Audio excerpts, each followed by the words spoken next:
चलिए, तो बिहार को 26 साल के बाद मुस्लिम राज्यपाल मिला है और मोहम्मद आरिफ खान ने 42वें राज्यपाल के रूप में शपथ ग्रहण कर लिया है। पटना राजभवन में पूरे पारंपरिक विधि विधान के साथ राज्यपाल मोहम्मद आरिफ खान ने शपथ ग्रहण की प्रक्रिया को पूरा किया। आपको बता दें कि वो 42वें राज्यपाल के रूप में उन्होंने शपथ लिया है। आपको बता दें कि पटना उच्च न्यायालय के मुख्य न्यायाधीश कृष्ण विनोद चंद्रन ने उन्हें शपथ दिलाया। मुख्यमंत्री नीतीश कुमार, दोनों डिप्टी सीएम, नेता प्रतिपक्ष तेजस्वी यादव सहित तमाम नेता उनके शपथ ग्रहण में शामिल हुए। उसके साथ ही नए राज्यपाल के 50 साल के पुराने दोस्त भी पहुंचे। आपको बता दें कि राज्यपाल आरिफ मोहम्मद खान यूपी के बुलंदशहर के रहने वाले हैं। अपने बयानों को लेकर हमेशा चर्चा में रहने वाले खान को बिहार का राज्यपाल बनाने के पीछे एक बड़ी रणनीति भी मानी जा रही है। हमारे साथ हमारे वरिष्ठ सहयोगी मनीष जुड़े हुए हैं पटना से। मनीष के पास चलेंगे, तमाम जानकारियां लेंगे। मनीष, देखिए, 26 साल के बाद बिहार को मुस्लिम राज्यपाल मिला है और 42वें राज्यपाल के रूप में उन्होंने शपथ ग्रहण कर लिया है। मनीष, इसके पीछे एक बड़ी रणनीति भी बताई जा रही है। मनीष, कैसे देख रहे हैं उस स्ट्रैटेजी को, उस रणनीति को? देखिए, आरिफ मोहम्मद खान ने आज यहाँ पर नए राज्यपाल के रूप में शपथ ले ली है। इससे पहले जो राज्यपाल थे उनके 10 महीने का भी टेन्योर बचा था, लेकिन उससे पहले आरिफ मोहम्मद खान आते हैं। 2025 यानी कि इस साल चुनाव होना है, विधानसभा चुनाव है बिहार में। ऐसे में उनका आना कहीं ना कहीं बिहार की राजनीति में एक हलचल बढ़ा देती है। और आरिफ मोहम्मद खान अपने बयान के लिए काफ़ी वो हमेशा सुर्खियों में रहते हैं। लेकिन शपथ लेने से पहले एक चीज़ और भी देखने को मिली। आरिफ मोहम्मद खान को आपने देखा किस तरह से वो मुख्यमंत्री के साथ वो दिखे, नेता प्रतिपक्ष उनसे मुलाकात करते हैं, राबड़ी देवी से उन्होंने मुलाकात की। तो कहीं ना कहीं एक ज़मीनी स्तर के नेता भी कहे जाते हैं आरिफ मोहम्मद खान, इसलिए भी वो ज़मीन से जुड़े हुए हैं। और अब वो एक संवैधानिक पद पर है, राज्यपाल है। तो उससे पहले उन्होंने सबसे मुलाकात की यहाँ पर और सबके साथ बातचीत की और सबको साथ लेकर चलने की बात भी कही गई। आपको बता दें, राजभवन के राजेंद्र मंडपम हॉल में एक कार्यक्रम आयोजित किया गया था, जहां पर उन्होंने शपथ ली है। हाईकोर्ट के मुख्य न्यायाधीश विनोद चंद्रन ने आरिफ मोहम्मद खान को ये शपथ दिलाई है। और आरिफ मोहम्मद खान का यूं चुनाव से पहले 2025 के चुनाव से पहले आना फिर कहीं ना कहीं बिहार की राजनीति में एक नई हलचल पैदा करने जैसी है। और आरिफ मोहम्मद खान, सबसे बड़ी चीज़ ये है, Arif Mohammad Khan down to earth इंसान में से एक है। और उनके आने से कहीं ना कहीं बिहार की राजनीति में एक असर भी देखने को मिलेगा। और एक सख्त भी है, वो सख्ती भी करते हैं, जहाँ जहाँ ज़रूरत पड़ती है सख्ती भी करते हैं। और सबको वो साथ में लेकर चलने में वो काफ़ी विश्वास रखते हैं। आरिफ मोहम्मद खान सबको साथ में लेकर चलने में काफ़ी विश्वास भी रखते हैं। और आपने बात की, यहाँ पर अगर हम बात करें बिहार की राजनीति की बात करें, तो बिहार की राजनीति में आरिफ मोहम्मद खान का भी एक बड़ा अहम रोल होने वाला है, क्योंकि यहाँ पर चुनाव है। चुनाव को कैसे कराया जाएगा, चुनाव में किस तरह से तैयारियां रहेंगी, किस तरह से चुनाव को सही तरीके से संपन्न कराया जाए, कैसे सभी जो विपक्ष हो, सत्ता पक्ष हो, कैसे साथ लेकर चला जाए, इन सबकी जो जिम्मेदारी है, बिहार को कैसे और आगे बढ़ाया जाए, सशक्त बनाया जाए, इस वो भी जो है आरिफ मोहम्मद खान के कंधे पर रहेगी। हमारे साथ हमारे जो बिहार संपादक है और वरिष्ठ सहयोगी भी हमारे इसके राजू जी भी हैं, उनसे भी चर्चा करते हैं। राजू जी, आज तो शपथ ले ली आरिफ मोहम्मद खान ने और हाईकोर्ट के जो चीफ जस्टिस उन्होंने शपथ भी दिला दी। ऐसे में बिहार की राजनीति में किस तरह से असर देखने को मिलेगा? नहीं, देखिए, सबसे पहले तो जो हमारे व्यूअर्स हैं मनीष जी, और आपको भी, चूंकि आपको जानकारी होगी भी कि 26 साल बाद बिहार को कोई मुस्लिम राज्यपाल जो है वो फिर से मिला है। इसके पहले जो किदवई साहब थे 26 साल पहले, जब आरजेडी की सरकार हुआ करती थी बिहार में। और देखिए, बड़ा दिलचस्प है कि 43वें गवर्नर के तौर पर इन्होंने विधिवत ओथ लिया है। और इनके विषय में ये कहा जाता है कि अमूमन जो गवर्नर होते हैं उनके आगे लगाया जाता है महामहिम, राष्ट्रपति के आगे भी लगाया जाता है, चूंकि ये लोग संवैधानिक प्रमुख होते हैं। लेकिन आपको जानकर के बड़ी ये हैरानी होगी मनीष जी कि इनके विषय में कहा जाता है, आरिफ साहब के विषय में, कि ये जनता के गवर्नर है। मतलब ये महामहिम नहीं है। महामहिम चूंकि संवैधानिक पद है तो उसको वो अवेल कर रहे हैं, लेकिन गवर्नर एक ऐसा व्यक्ति होता है जो जिसको कहा जाता है लाट साहब। ठीक है ना? आप देखिए कि राजभवन कितना बड़ा है। मतलब अगर आप पूरे बिहार में सरकारी भवन में देखेंगे तो राजभवन सबसे बड़ा बिल्डिंग है, किसी भी राज्य में होता है। और चूंकि लाट साहब वहाँ रहते हैं, अब लाट साहब का मतलब ही होता है कि भाई वो साहब हैं, सबसे बड़े साहब हैं, मुख्यमंत्री से भी बड़े साहब हैं। लेकिन और अमूमन जो गवर्नर आते हैं किसी भी राज्य में, या फिर बिहार की भी अगर हम लोग बात करें तो गवर्नर आते हैं तो इसी राजभवन में कैद होकर रह जाते हैं। लेकिन आरिफ साहब चूंकि केरल में थे, कांग्रेस का इनका बैकग्राउंड रहा है, राजीव गांधी सरकार में मंत्री भी हुआ करते थे, कैबिनेट मंत्री, और इनके विषय में कहा जाता है कि ये खुद को आम लोगों से कैसे जोड़ें, आम लोगों के साथ एक तारतम्य कैसे स्थापित किया जाए, उसमें ये मतलब उसको लेकर के इनकी लोकप्रियता बहुत ज्यादा है। और ये वजह कि कल आप देखे होंगे कि कल चूंकि 1 जनवरी था और बिहार के मुख्यमंत्री नीतीश कुमार की मां की पुण्यतिथि भी थी, 14वीं पुण्यतिथि। उस मौके पर ये मुख्यमंत्री के साथ साथ पहुंच गए उनके गांव कल्याण बिघा, और वहां जाकर के उनकी मां को विधिवत नमन किया, माल्यार्पण किया उनकी प्रतिमा पे, और उसके बाद फिर वहां से आए, लोगों से मिले। और देखिए कि कल देर सा मुझे लग रहा है कि बिहार के राजनीतिक इतिहास में पहली ऐसी घटना है कि जब कोई गवर्नर जो है वो राबड़ी देवी को विधिवत जन्मदिन की बधाई देने जाता है उनके आवास पर। तब अंदाजा लगाइए कि इस व्यक्ति का जो माइंड है वो कितना ब्रॉड है और कितना ओपन है। मतलब इनको ये लग रहा है कि भाई हम ठीक है, हम बीजेपी की, क्योंकि जो राज्यपाल होते हैं वो वुमन सरकार के पार्ट होते हैं, होम डिपार्टमेंट इनका नोटिफिकेशन करता है, तो बीजेपी के हैं ऑब्वियसली ये।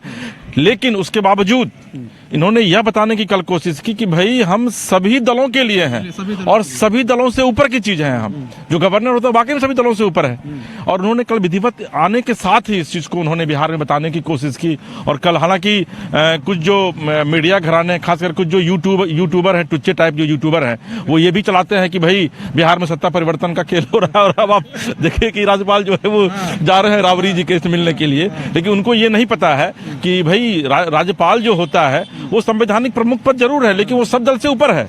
और इसी चीज को चूंकि कल राबड़ी देवी भाई बिहार की मुख्यमंत्री रही है, लालू यादव को बिहार के राजनीतिक इतिहास में आप भुला नहीं सकते हैं, आज भी नहीं भुला सकते हैं आप। आज की तारीख में भी लालू यादव प्रासंगिक हैं बिहार की राजनीति में। तो भाई उनसे मिलने क्यों नहीं जाएंगे उनको जन्मदिन की बधाई देने के लिए? उसके पहले तेजस्वी यादव जाते हैं बधाई देने के लिए राज्यपाल को।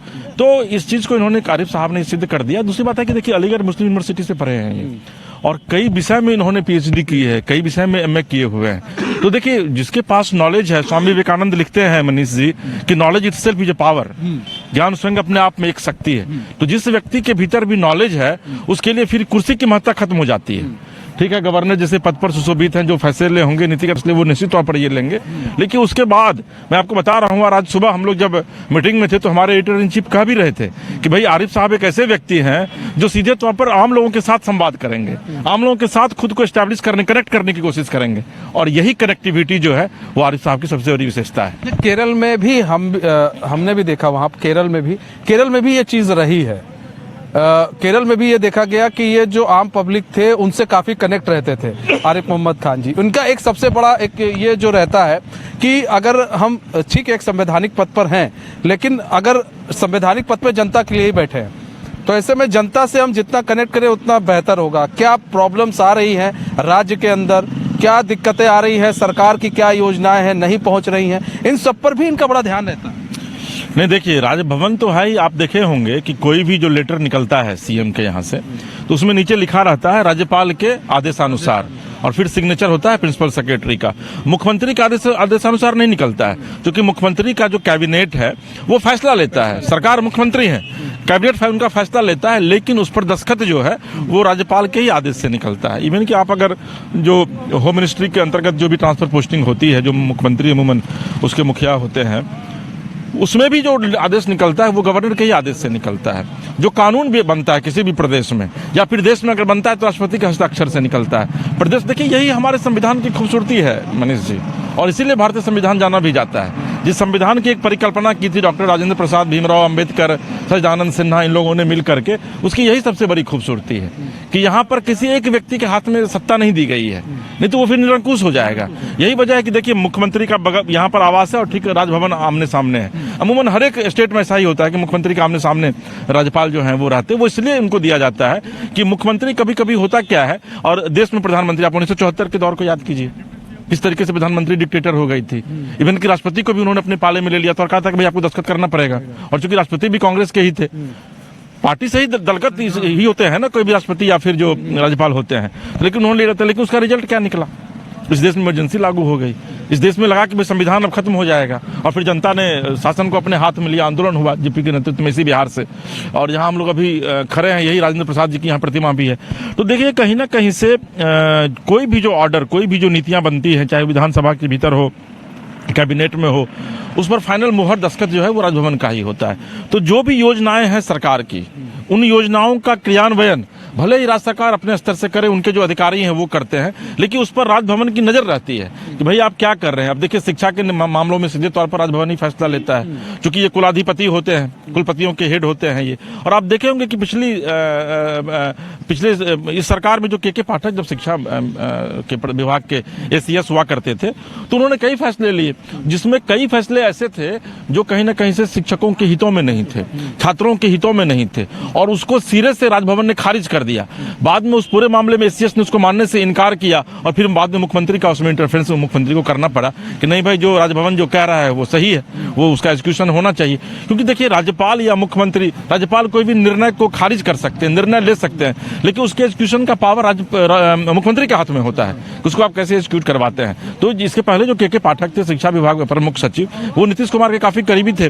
शिक्षा विभाग में उन्होंने आमूल परिवर्तन भी लाया, जिसको आज ACS काफी ठनी भी थी राजभवन और उनमें, वही आपसे कह रहा हूँ। तो राज्यपाल ने उनके कई फैसलों को पलटा, ACS ने कई निर्णय लिए, ACS भी बहुत बड़ा पद होता है, अपर मुख्य सचिव होते हैं, उन्होंने कई महत्वपूर्ण फैसले लिए, और राजभवन जैसे ही वो आता था उस फैसले को पलट दिया जाता था। मुझे याद है अभी भी, क्योंकि मैंने कवर भी किया था पिछले ही साल, विधानसभा को भी मैं देख रहा था, और विधानसभा में विधिवत उस मामले को उठाया भी गया था कि भाई स्कूल की टाइमिंग को लेकर था कि ठंडा हो या गर्मी, लेकिन अब 9 बजे जो है सो शिक्षक को पहुंच जाना है स्कूल में, 8 बजे पहुंच जाना है, और उसको शाम के 6 बजे तक रहना, फिर 6 बजे आपको वीडियो कॉल से अटेंडेंस दिखाना है कि भाई मैं 6 बजे स्कूल। अब ये ऐसे फैसले थे जिस फैसले का सामूहिक तौर पर विरोध किया सत्ता पक्ष और विपक्ष के तमाम नेताओं ने, MLC ने विरोध किया, लेकिन उसके बावजूद के पाठक ने उसको नहीं पलटा। उस पूरे मामले में राजभवन की फिर संलिप्तता आई, राजभवन ने आदेश दिया कि नहीं भाई ये तो सही नहीं, और उन्होंने सीधे मुख्यमंत्री को इंडोर्स किया कि आप इस पूरे मामले को देखिए, और उसके बाद मुख्यमंत्री को विधिवत विधानसभा के भीतर इसको लाना पड़ा। और मुख्यमंत्री, मुझे याद है मैं भी सदन के भीतर कार्रवाई को कवर कर रहा था, मैंने देखा कि मुख्यमंत्री ने कहा कि भाई के पाठक के शिक्षा विभाग के आदेश को तत्काल प्रभाव से रद्द किया जाता है, माननीय जो विधायक है उनके अनुरोध पर, जो विधान पार्षद उनके अनुरोध पर। तो कई ऐसे फैसले हुए जिसमें कि राजभवन की सीधे तौर पर स्वीकार्यता रही, राजभवन ने सीधे तौर पर उस चीज को कॉग्निजेंस उस पर लिया, और उसके बाद फिर उस पर कार्रवाई की। दूसरी देखिए महत्वपूर्ण बात है कि नीतीश कुमार की 2025 का चुनाव है मनीष जी, हम लोग अब चुनावी वर्ष में कल से प्रवेश कर गए हैं। 10 महीने बाद बिहार में चुनाव होगा, 11 महीने बाद, और 20 दिसंबर तक बिहार में नई सरकार ओथ ले लेगी। हालांकि अभी 10-11 महीने का वक्त है, लेकिन इसकी जान लीजिए आप कि चुनावी वर्ष में मोहम्मद आरिफ खान का बिहार भेजा जाना ये कई महीनों में महत्वपूर्ण है। महत्वपूर्ण यह है कि बिहार में अमूमन बीजेपी के ऊपर यह आरोप लगता रहा है पूरे देश भर में कि अल्पसंख्यक विरोधी है बीजेपी, और बिहार में चूंकि चुनाव होना, बिहार में आपको पता है 17-18% मुस्लिम की आबादी, आप अगर सीमांचल के इलाकों को देख ले तो वहां पर जो बहुसंख्यक हिंदू थे वो अब अल्पसंख्यक होते जा रहे हैं। 80-20 का लल्लन सिंह का बयान भी उनको कहीं ना कहीं JDU को पीछे ढकेल रहा था। लल्लन सिंह ने भी कहा था कि अल्पसंख्यक हमें वोट नहीं करते। देखिए ललन सिंह और देवेश चंद ठाकुर ने कहा था कि भाई यादव और मुसलमान ने मुझे वोट नहीं किया लोकसभा चुनाव में।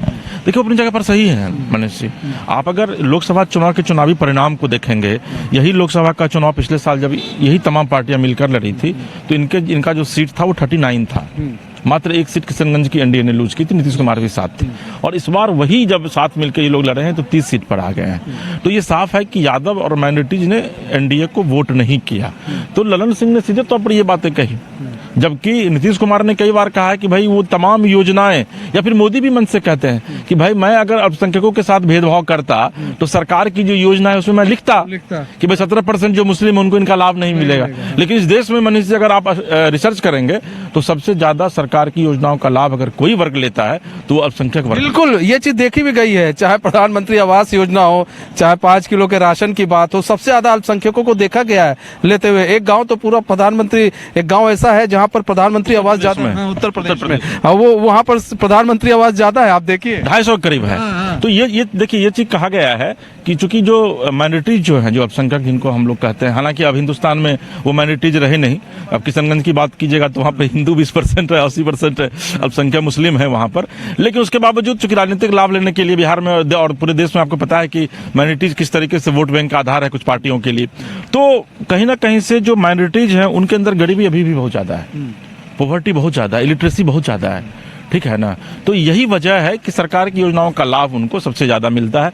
हालांकि हम लोग इस पर बाद में करेंगे डिस्कशन की बिलन सिंह ने क्या कहा, लेकिन देखिए तो आरिफ खान के विषय में आपको ये बता दें कि अभी हाल के दिनों में एक बिल पास हुआ लोकसभा में, वक्फ बिल बोर्ड, वक्फ वाले मामले पर हम लोगों ने पर चर्चा भी की थी। आप उस समय रांची स्टूडियो में बैठा करते थे और यहाँ से हम लाइव पर जुड़ते थे।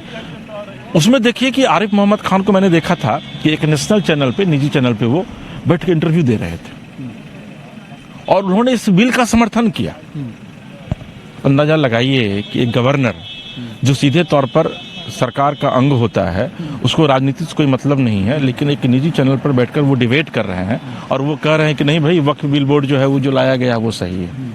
उत्तर प्रदेश में मदरसा पर जो शिकंजा कसा गया उसमें भी खुल करके ये आ गए, जबकि उत्तर प्रदेश के ही रहने वाले हैं। इन्होंने कहा कि भाई सही है, मदरसा अगर वाकई में आतंकवादी गतिविधियों को चला रहा है, ये हम नहीं कर रहे हैं, ये बीजेपी शासित जो राज्य है वहां के मुख्यमंत्री कह रहे हैं, तो उसमें भी इन्होंने इंटरफेयर किया था। उन्होंने कहा था कि भाई अगर उस पर वाकई में योगी सरकार अगर नीतियां ला रही है और कह रही है कि मदरसों की जांच करेंगे, तो इसमें जांच करवाने में दिक्कत क्या है लोगों को? अगर आपके यहाँ कोई भी असंवैधानिक काम नहीं होता है, आतंकवादी कोई किसी गतिविधि को आप अंजाम नहीं देते हैं, बढ़ावा नहीं देते हैं, तो फिर जांच करने में आपको क्यों दिक्कत हो रही है? तो इस तरह के कई ऐसे मामले हैं जिस मामले पर आरिफ मोहम्मद खान खुल करके सामने आए हैं मुस्लिम होने के बावजूद, और यही वजह है कि कई मुस्लिम संगठनों ने इनका विरोध किया है पूरे देश में। केरल में इनका लगातार विरोध होता रहा है और केरल में ये शान से वहां पर अपना काम जो है वो अपने काम को वहां पर अंजाम देते रहे, जबकि वहां पर बीजेपी की सरकार नहीं है। वहां के मुख्यमंत्री के साथ इनकी अनबन होती रहती थी कई मामलों पर। मुझे याद है कि कई ऐसे बिल आए जिस बिल को इन्होंने रिजेक्ट कर दिया।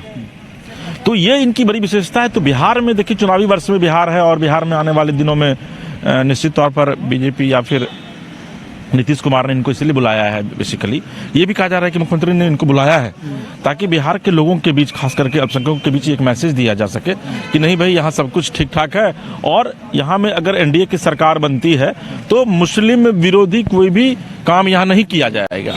और मुस्लिमों के सबसे जो हिमायती हैं राज्यपाल वो यहाँ पर आ गए हैं अब।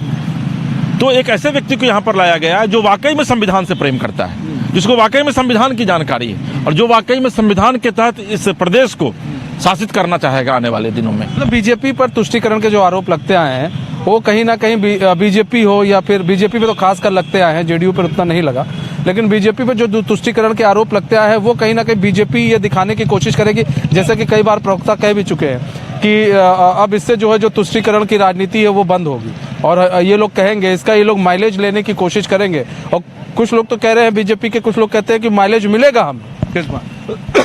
देखिए तुष्टीकरण की सियासत की अगर आप बात करेंगे तो तुष्टीकरण की राजनीति अमूमन जो आरोप लगता रहा है वो यही आरोप लगता रहा है कि तुष्टीकरण की सियासत जो है वो बीजेपी करती है, तुष्टीकरण की सियासत जो है वो आरजेडी करती है, वो कांग्रेस करती है। तो अपन जो हर एक दल है वो अपने अपने हिसाब से इसकी व्याख्या करता है, एक नैरेटिव गढ़ने की कोशिश जो है, बनाने की कोशिश जो है वो की जाती है। लेकिन जो सबसे बड़ा सवाल है कि क्या राज्यपाल जैसे पद को, जो कि संवैधानिक पद है, उसको अगर आप विवादों में रखते हैं तो कहीं ना कहीं से आप संविधान को विवादों में रख रहे हैं। अभी देखिए कि हाल के दिनों में देश के गृह मंत्री अमित शाह जी के द्वारा एक बयान दिया गया लोकसभा के भीतर और उस बयान को की व्याख्या इस तरीके से राष्ट्रीय स्तर पर की गई विपक्षियों के द्वारा कि नहीं भाई बीजेपी जो है वो संविधान को खत्म करने की कोशिश की जा रही है। और आप ये देखे भी होंगे मनीष जी कि जब जब चुनाव का वक्त आता है, चाहे वो प्रदेश में चुनाव हो, चाहे राष्ट्रीय स्तर पर चुनाव, इस बार भी चुनाव में ये कहा गया था, लोकसभा चुनाव में आपको याद होगा विपक्ष के द्वारा, खास करके कांग्रेस के द्वारा, कि भाई संविधान को खत्म करने की पूरी कवायद जो है वो बीजेपी के द्वारा की जा रही है और एक पटकथा लिख दी गई है और इस बार जब सरकार आएगी तो उसको वो लोग खत्म कर देंगे। और बार बार मोदी जी को सफाई देनी पड़ती है, बीजेपी के लोगों को सफाई देनी पड़ती है। और एक चीज मैं पूछता हूँ आपसे भी और अपने जो हमारे व्यूअर्स हैं उनसे भी कि क्या वाकई में कोई भी सरकार आएगी लोकतंत्र में, क्या वो संविधान को खत्म कर सकती है? ये तो सोचने वाली बात है, कौन संविधान को खत्म कर सकता है?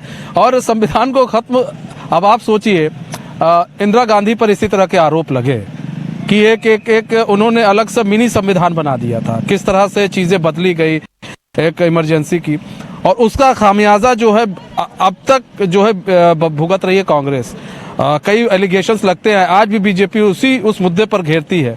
तो कहीं ना कहीं बीजेपी को भी मालूम है आप कुछ अनुच्छेद में इधर उधर कर सकते हैं, संशोधन कर सकते हैं। अब संविधान बदलने की हिम्मत खुद नरेंद्र मोदी कहे हमारे अंदर खुद नहीं इतनी हिम्मत है। भीमराव अंबेडकर अगर होते तो वो भी नहीं बदल पाते आज की डेट में संविधान, उन्होंने कई बार रैली में कहा।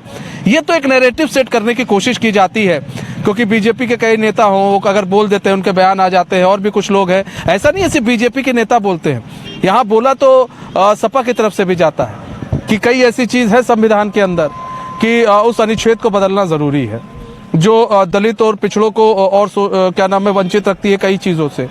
कांग्रेस के लोग बोलते हैं, तो आप अगर बोलते वो भी है, लेकिन अभी तक हिम्मत किसी की नहीं है कोई संविधान को बदल दे, क्योंकि सबको मालूम है पूरा देश खड़ा हो जाएगा। नहीं, देखिए, संविधान को बदला नहीं जा सकता है। संविधान की जो धाराएं हैं, संविधान के जो अनुच्छेद हैं, उसमें कुछ अमेंड किया जा सकता है और अमेंड किया भी जाता है। मुझे जहाँ तक याद है कि संभवतः अभी तक 126 अमेंडमेंट जो है वो उसमें किया जा चुका है। और जो जिसकी सरकार आती है उनको लगता है कि नहीं भाई इस धारा में कुछ संशोधन करना चाहिए तो वो संशोधन करती है, लेकिन संविधान को कभी बदला नहीं जा सकता है मनीष जी। और संविधान को जिस दिन बदला जाएगा उस दिन इस देश में डेमोक्रेसी समाप्त हो जाएगी।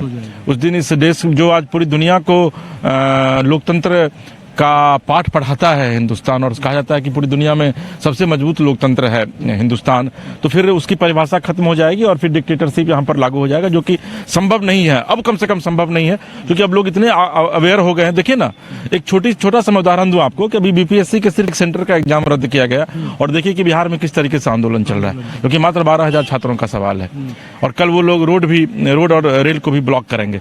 तो संविधान को बदलने की जो बात है वो तो पूरी तरीके से बेमानी है, और ये विपक्ष का अपना एक पॉलिटिकल हथियार है जिसको वो इस्तेमाल करते हैं वो चुनाव, और इस बार भी फिर इस चुनाव में करेंगे। और देखिएगा कि यही जो कांग्रेस आरजेडी हैं, यही लोग बयानबाजी, इन्हीं अभी आरिफ साहब के में सेरेमनी में आए हुए हैं, और यही लोग कल कहेंगे कि दे भाई संविधान को बदलने की पूरी तैयारी है, इसलिए यहाँ राजभवन में एक मुस्लिम को बिठाया गया है यहाँ पर ला करके। लेकिन जो सबसे दिलचस्प है, जिस पर हम लोग लगातार उसमें से चर्चा कर रहे हैं, और ये जानना भी लोगों के लिए बहुत जरूरी है कि देखिए आज की तारीख में इस बिहार में एक ऐसे राज्यपाल आए हैं जो वाकई में सीधे तौर पर आम लोगों से खुद को कनेक्ट करेंगे, और यही इनकी विशेषता है। हो सकता है अमूमन आज तक ऐसा हुआ नहीं है, लेकिन हो सकता है कि शायद अभी मुख्यमंत्री का जो कारकेट है वो निकल रहा है, वो यहाँ से निकल रहे हैं। और देखिए मुख्यमंत्री जो है वो नई गाड़ी से निकल रहे हैं, और ये जो है सो इसमें ये बिजली से गाड़ी जो है वो चलती है, और साथ में विजय चौधरी भी जो है वो मौजूद हैं। और हम तो चाहेंगे कि देखिए भाई किस तरीके से राजेश जी जो अपने कैमरा पर्सन है वो दिखाएं कि किस तरीके से सीएम जा रहे हैं, अपने आवास में सीएम प्रवेश कर रहे हैं। और देखिए कि यहीं पर जो ये बड़ी ही खूबसूरत तस्वीर है, किस तरीके से सीएम देखिए राजभवन से निकले, और देखिए सीएम अब अपने आवास में जा रहे हैं। चंद कदमों की दूरी पर ही आवाज भी है। तस्वीर जो है वो आपको सिर्फ बायोस्कोप दिखा रहा है कि ये किस तरीके से राजभवन से मुख्यमंत्री ओथ सेरेमनी से निकले, और इसका मतलब है कि अब ओथ सेरेमनी जो है वो खत्म हो गया है वहाँ पर, और अब धीरे धीरे मुख्यमंत्री निकले हैं तो फिर मंत्रियों का भी जो काफिला है वो धीरे धीरे अब यहाँ से निकलेगा। हालांकि कहा यह जा रहा था कि भारी संख्या में बहुत भीड़ होगी यहाँ पर, वैसी भीड़ यहाँ देखने को नहीं मिल रही है। लेकिन उसके बाद अब देखिए ये उप मुख्यमंत्री जा रहे हैं, उप मुख्यमंत्री जो है वो भी सम्राट चौधरी हैं, देखिए वो भी यहाँ से निकले हैं। और अच्छा ये भी लगता है कि मुख्यमंत्री आवास मुख्यमंत्री आवास जा रहे हैं। अब शायद यहाँ पर आवास जो है शायद कोई मीटिंग। देखिए ये बहुत ही खूबसूरत तस्वीर है, इस चीज को समझिए मनीष जी। जो पिछले कुछ दिनों से बिहार के यूट्यूब में एक खबरें जो लगातार चल रही थी कि बिहार में सत्ता परिवर्तन का खेला होने वाला है। कल कुछ यूट्यूबर्स ये चला रहे थे कि भाई सम्राट चौधरी जो है वो जेडीयू की सदस्यता ग्रहण करेंगे और वो डिप्टी सीएम रहेंगे, और फिर से आरजेडी के साथ। कम से कम उस पर ये पूर्ण विराम जो है वो निश्चित तौर पर लग रहा है कि सब कुछ ठीक ठाक चल रहा है, कहीं कोई बट नहीं है। और कहीं ना कहीं से सम्राट चौधरी बीच में इस तरह की तस्वीर आती रहती है कि जब भी इस तरह की सुगबुगाहट उठती है तो ये एनडीए दिखा देता है कि हम लोग देखिए अलग नहीं है। और यही तस्वीर अभी आपको दिखाई अभी हमने। हाँ जी, की प्रक्रिया पूरी हो गई है और उसके बाद सभी जो नेतागण हैं वो वहां से बाहर निकल गए हैं। हाँ, शपथ ग्रहण की प्रक्रिया पूरी हो चुकी है। सब विधायक और सांसद जो आए थे, मंत्रीगण जितने भी आए थे, सब लोग अब धीरे धीरे। राजेश जी कम से कम आप इस विजुअल्स को दिखाइए। बहुत ही देखिए विजय सिन्हा भी जा रहे हैं। देखिए विजय सिन्हा भी जो है वो जा रहे हैं सीएम हाउस, और ये जो एक खबर लगातार मीडिया में आ रही थी, उस खबर का आप कह सकते हैं कि पटाक्षेप हो गया है। बिहार में कहीं से भी सरकार में कहीं कोई दिक्कत नहीं है, सरकार पूरी मुस्तैदी से चल रही है। और मुझे जो लग रहा है और जो मेरे सोर्सेज लगातार बता रहे हैं, और हम इस खबर का लगातार खंडन भी करते रहे हैं कि बिहार में एनडीए की सरकार है और आने वाले दिनों में एनडीए के साथ ही चुनाव जो है वो लड़ा जाएगा। ये अब कम से कम कन्फर्म हो गया है। और जो तमाम मंत्री हैं वो धीरे धीरे अब यहाँ से निकल रहे हैं। मीडिया कर्मियों का जमावड़ा जो है वो अब लग रहा है सीएम हाउस के पास, चूंकि सम्राट चौधरी वहाँ से निकलेंगे तो हो सकता है वो कुछ बयान देंगे। अब देखिए पशु एवं मत्स्य मंत्री है रेणु देवी, वो भी बाहर निकली हैं। तो धीरे धीरे जो मंत्री हैं वो अब यहाँ से निकल रहे हैं और जो राजभवन में जो एक सेलिब्रेशन का दौर था वो अब खत्म हो गया है। और जो देखिए बड़ी संख्या में सामने अधिकारी भी वहाँ पर मौजूद हैं, चीफ सेक्रेटरी, डीजीपी, तमाम लोग यहाँ मौजूद हैं। पुलिस अधिकारी जो हैं वो तमाम लोग यहाँ मौजूद हैं। कई विभाग के प्रिंसिपल सेक्रेटरी जो हैं वो भी यहाँ पर मौजूद हैं। तो कहीं ना कहीं से चूँकि आज का दिन जो है वो बिहार के इतिहास के लिए, बिहार के राजनीतिक इतिहास के लिए बहुत ही महत्वपूर्ण दिन है। चूँकि जब इतिहास लिखा जाएगा तो आज के दिन की भी चर्चा होगी कि 26 साल बाद एक मुस्लिम गवर्नर जो है वो किस तरीके से बिहार, मेरे अक्षरों में जो है यहाँ आज बिहार का इतिहास जो है लिख गया है। क्योंकि 26 साल पहले भी एक मुस्लिम गवर्नर हुआ करते थे, जिनको आज भी लोग याद करते हैं। यहाँ पर बात की जाए नवीन, तो अब यहाँ पर देखिए अब एक 26 साल बाद एक और मुस्लिम गवर्नर मिलते हैं। और बार बार जो ये खबरें चलती आई हैं मीडिया के अंदर, खासकर यूट्यूब मीडिया के अंदर खूब ये खबरें चली, खूब उठती हैं, यूट्यूब में खूब देखा जाता है।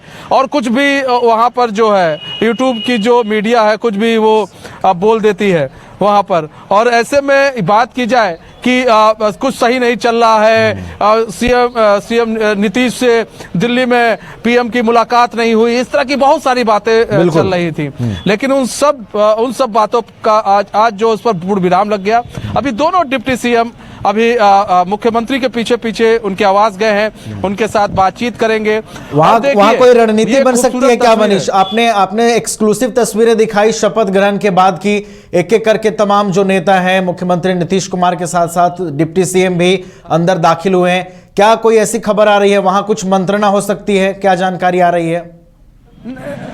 नहीं, देखिए अब यहाँ से वो सेरेमनी खत्म हुई है और ये एक अच्छी और ये एक संस्कारिक बात है। और ये देखिए ये एक संस्कार है कि अगर मुख्यमंत्री जा रहे हैं और आवास बगल में ही है तो दोनों डिप्टी सीएम भी उनके आवास जाते हैं। और ये बहुत अच्छी चीज है कि वहां पर मुख्यमंत्री दोनों जो डिप्टी सीएम है उनसे मुलाकात करेंगे, बैठेंगे। अब चर्चा तो होगी, अब चूंकि दोनों सब लोग नेता ही हैं, थोड़ा चर्चा भी होगी। लेकिन अब ये एक कोई ऐसी मीटिंग नहीं है कि प्लानिंग की गई थी, इस मीटिंग की कोई ऐसी बात नहीं है। वो सेरेमनी के बाद इन लोग को मिलना था और ये लोग मिलेंगे और मीटिंग में थोड़ी बहुत ऐसी इधर उधर की थोड़ी चर्चा होगी, राजनीतिक चर्चा होगी।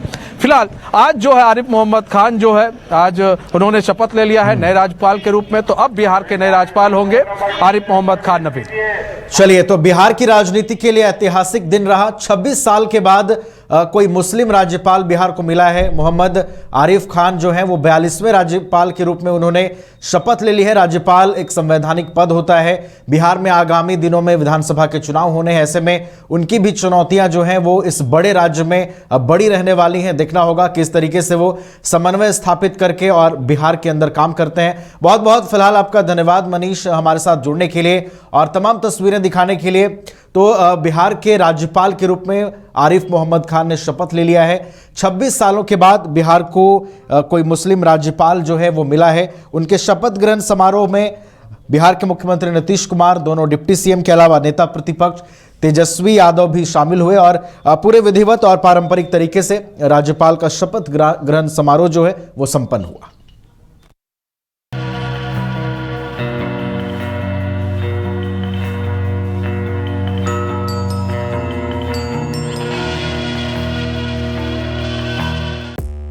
पांच राज्य, 61 शहर, 150 प्रोजेक्ट और एक वास्तु विहार। नई सोच, नया घर। बनाए रखिए अपना प्यार, सेवा में है वास्तु विहार।